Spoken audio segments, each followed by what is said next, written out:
Hey, it's Sean and Mike, brew-dudes.com. Today is the Brew Exchange. This is the thing we've been doing. We've been swapping homebrew with all kinds of people from across the globe.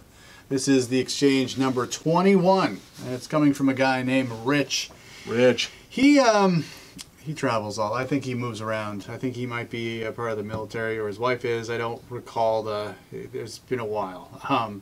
But he sent this to us from Rhode Island, but it looks like he brewed this in Rapid City, South Dakota.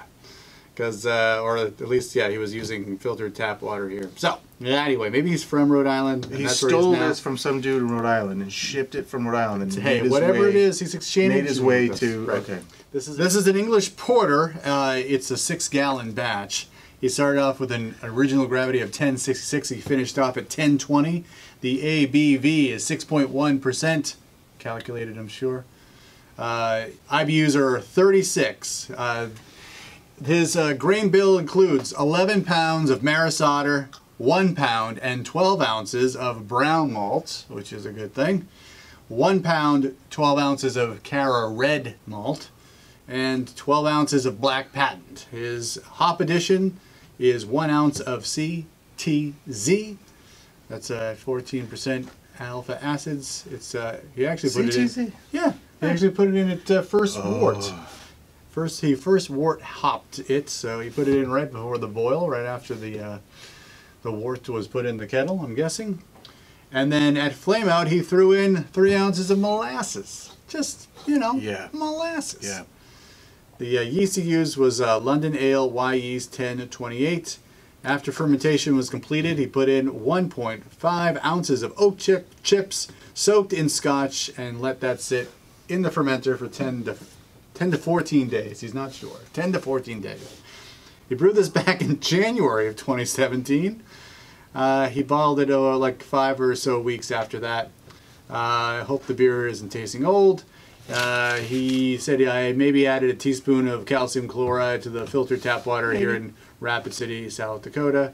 But the tap water there is great for dark beers. Bicarb levels are 200 in the 200 to 300 range. So he said that's the email, and he also sent us this written note. He says, you know, looks like he was fermenting around 69 degrees Fahrenheit. He says, giggity. On that, keep up the great content. You guys are the best friends I've never met. So cheers to that. Cheers to you, Richard. It's not the only time I've heard that. So that's good. It's like we come across as good guys.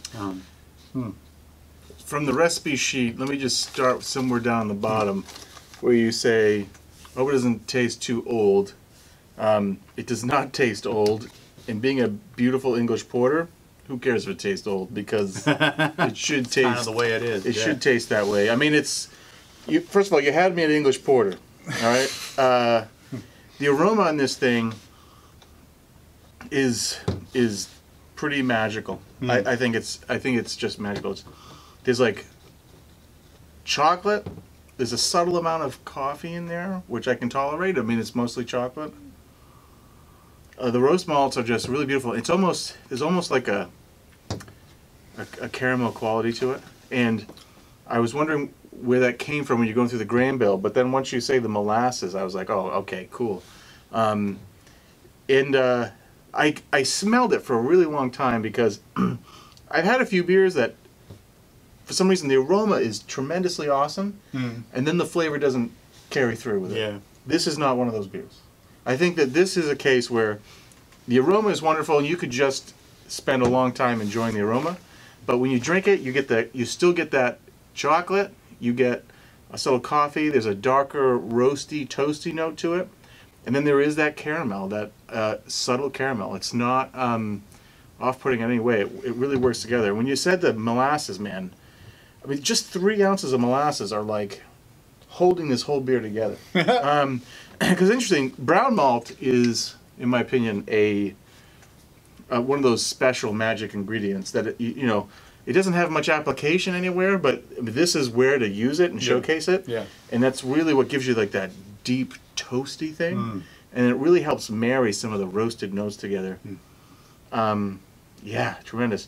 I don't know if I pick up any of the I mean, maybe the caramel, the molasses, maybe the oak and the Scotch. I don't really get like the Scotch, but maybe there's a little bit of a vanilla note there, which is probably coming from the oak. Yeah, I think that's there. It's a beautiful.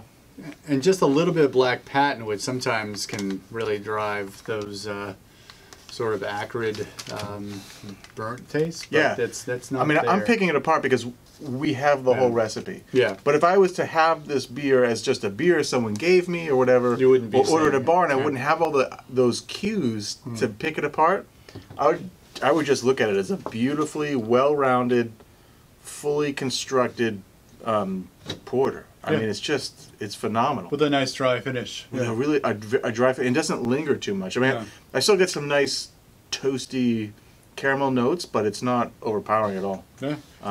It's great. This is a really well-balanced beer. Yeah. And we don't care that it's almost a year old. No, actually, it's beautiful. It's done very nice. It's funny, like, I was going to say, I think with dark roasted beers like this, even if the gravity's not huge, I mean, this is 1066, right? Yeah.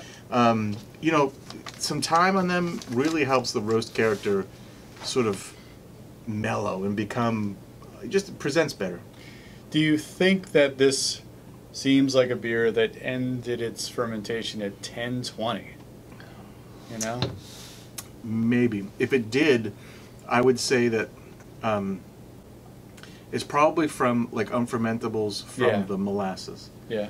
And not so much the beer itself. So the beer itself is presenting fairly dry. Yeah. But I think via the numbers, via a measurement, it's held up a little bit by the unfermentables and the molasses. But who cares? Because the molasses is what's giving you some of those great aroma and flavor qualities.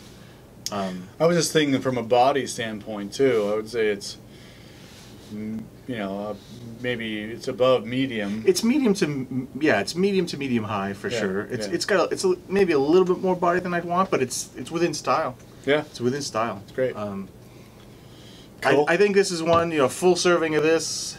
I don't know if I would sit down and drink 4 of these, but I would definitely drink two big ones. 2 big ones. That's right. I'd definitely drink a full pint of this, an imperial pint. I'd drink a 20-ouncer of this, and then I'd be saying, you know what? Yeah, I'll take a little bit more, right? I mean, for sure.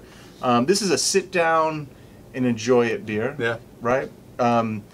So you'd want to this type of beer you want to socialize with maybe 3 people, not more than that. Right? Maybe 2 or 3 people. What would you pair this with in terms of food?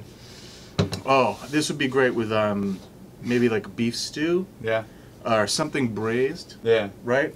Something a little fatty, a little bit whatever. Take a different direction. Dessert with this would be nice too. Maybe like some tiramisu with this would be an interestingly weird pairing, but it would work. Yeah. What do you think? I was thinking nachos. Nachos! Bring on the... Well, now you're talking about more people. I'm just talking about, a nice... You haven't eaten nachos with me. I only invite 3 Oh, people. you only have... No more. No more. Nachos. Yeah? It's like a nacho quota, and that's it. I could buy into that with this. Like, it's sort of reminiscent of, like, maybe some, like, mole sauce. It would go with a lot. I think these dark roasted beers would go with a lot of stuff. All right, now we're going way off topic because now I'm hungry for nachos. All right. And only one other person can come. That's it. That's right. I'm just inviting 2 now. That's right. We're taking invitations. Myself. All right. Thank you very much, Rich, from wherever you are from. Great beer. I think you're Rhode Island, South Dakota, all over the country. Appreciate it. If you'd like to exchange beers with us, please let us know. You can always write to us at dudes@brew-dudes.com. I'm John. He's Mike. He's going to grow his beard back. I swear he's going to. If not, I'll grow mine. And that's a scary thought. So, for these brew dudes, brew on. Cheers.